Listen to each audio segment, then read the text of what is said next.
years. Really? He died April 16th, 1866. Ah. Don't miss out on the flag house we are, remember that's symbol. See, we take the photo later. I know, I'd like to come and walk here. Birds float over. Well, the birds really feel like this is their place.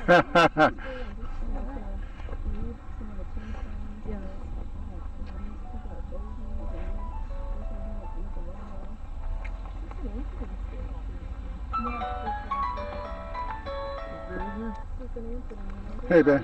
Actually filmed. Hey, what's up? Raccoon. Yeah, I need the chuck for the drill. You don't have that red bill, the red bit, the box that the bits are in either? There's a...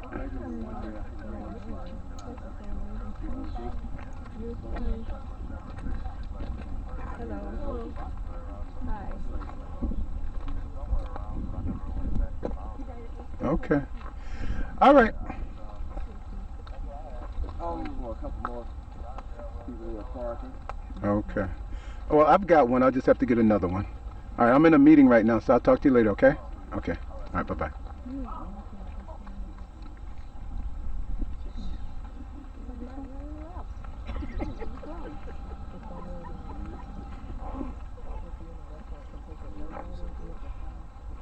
to a cemetery, don't see a mayor or a snitch, you know.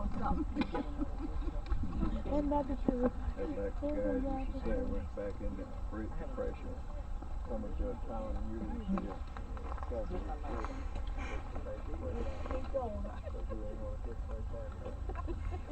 Didn't he die before he got on the news? No. He served with the Somebody York black State off. Regiment. African American people. Oh, so he's been good for his father and mother? No, I wonder if there's a way to, I don't know, refurbish or clean these ones. You know, on that Buffalo Soldiers videotape I have, it's in the car. Actually, I showed it to Dr. Anderson. They were saying that they never, but it's obvious, but I didn't know that before I saw the documentary, but that they never actually took photographs of any of the slaves in the quarters or anything like that. They were when they were in the Civil War and all that, but before then, I don't think they did that. So just no casual pictures. No. That's what they said. In a documentary. It's Hallowed.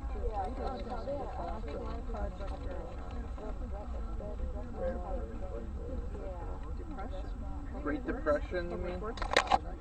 Yeah.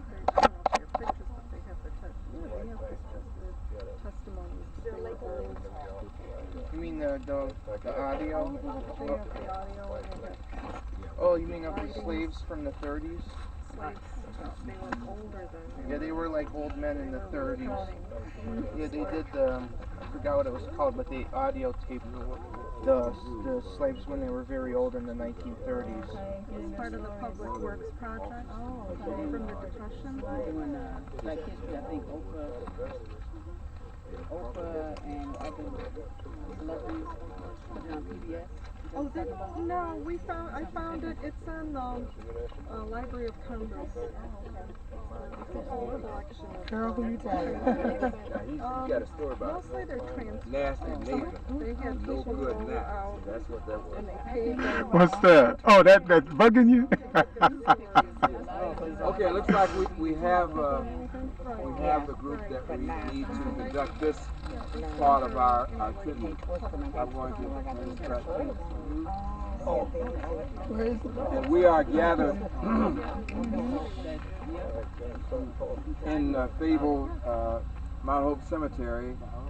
The second stop on our itinerary today is at the grave of David Wyckoff, who was not enlisted in a United States Colored Troop Infantry or United States Colored Troop Regiment.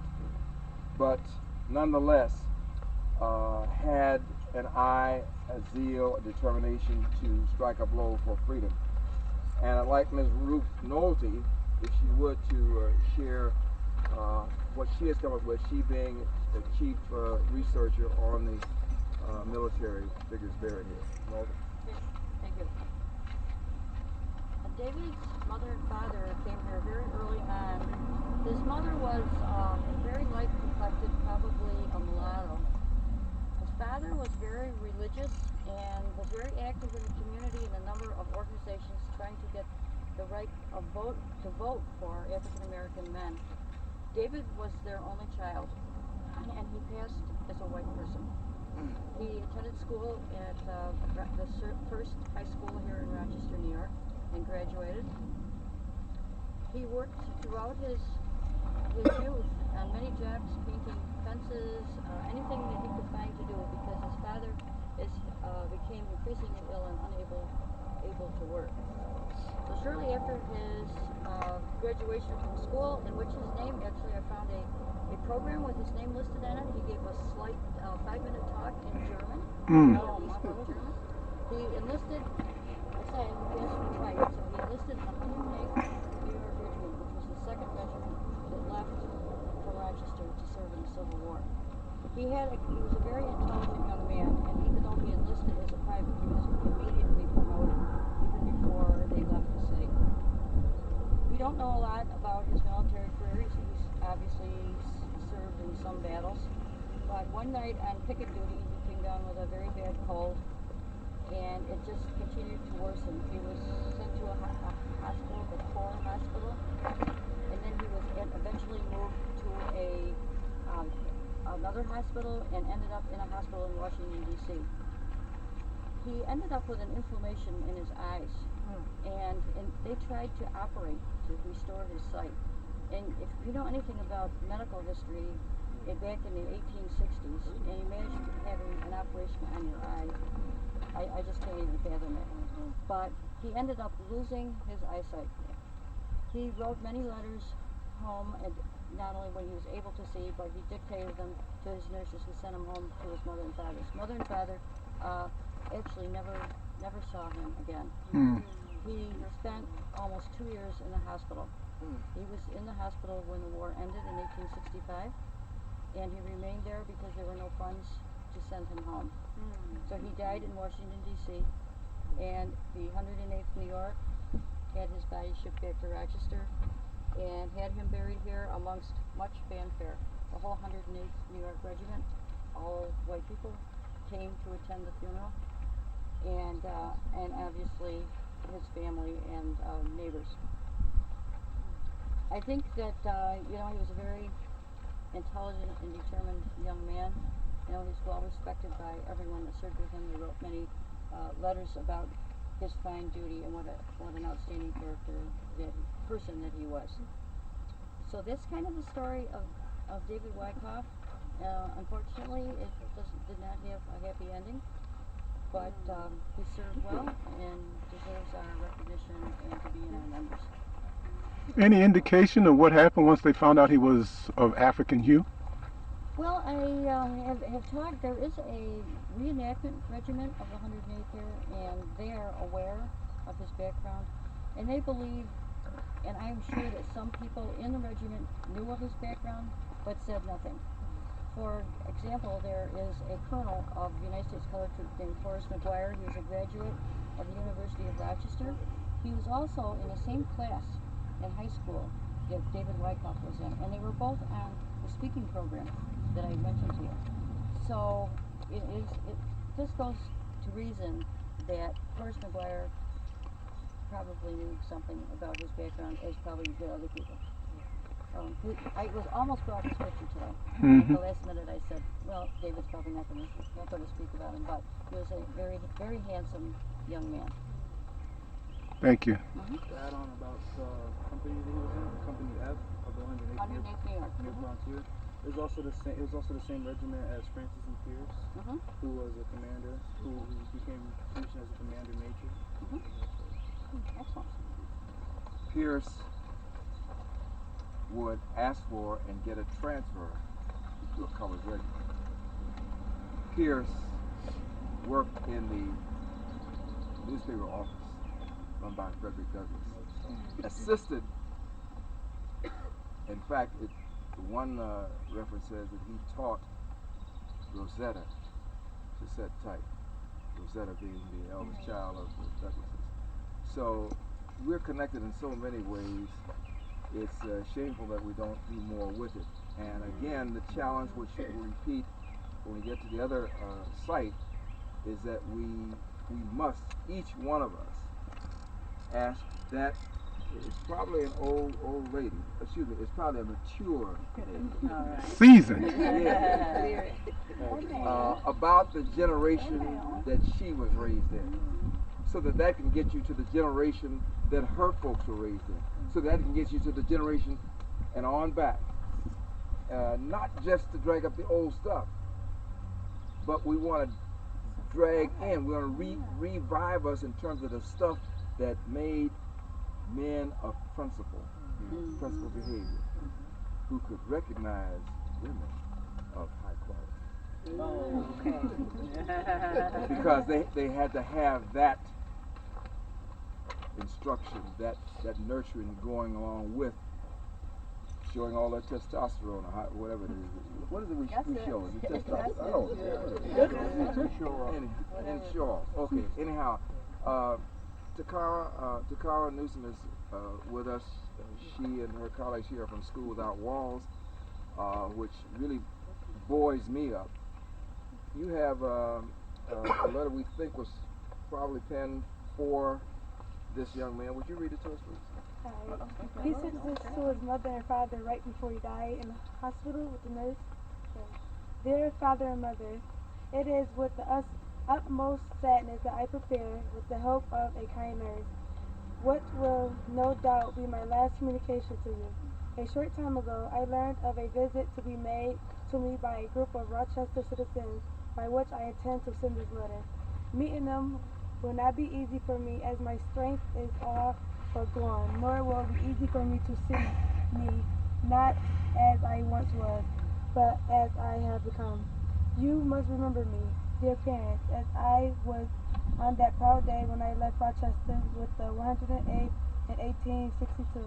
Father, though neither you nor I spoke of it, we both understood well the reasons why it was imperative that I enlist to do my part to assure a Union victory. My deepest regret is I will not live to see the future which we both envision. All seems gone, all seems lost. In my last hours, I pray for your health, Father, and for your strength, Mother, to carry on. Think no more of what might have been, but rather know that I am going to a far better place, and in the not too distant future we shall meet again. Your loving son, David. I'd just like to point out one other thing. This plot here was bought by a group called the United Sons of Rochester. And in the cemetery records, after that in parentheses is a colored group. There's been a lot of research done to try to find out who the United Sons of Rochester were, and we don't really know. No one has actually been able to discover that. There are other people buried in this lot that belong to that organization, and they were all people of color. So if anybody ever finds out anything, let us know. Yes, Do we know where David Wyckoff's parents are buried? They're here. Oh, they are also Yeah. in this. The only reason he has a stone is because he was in the military, and the military provided at no cost a stone. But his mother and father are buried on each side of them, and of course they were quite poor, and there was no money for stone.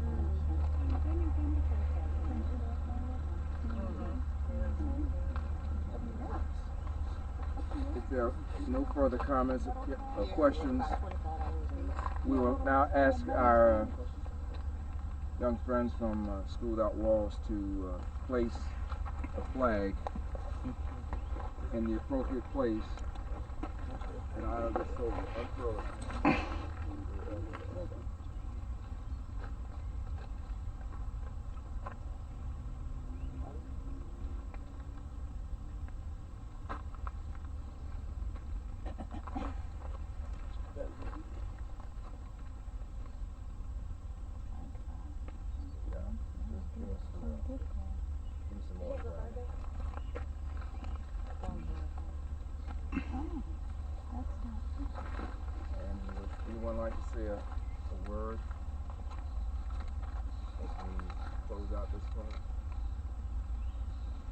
let us say,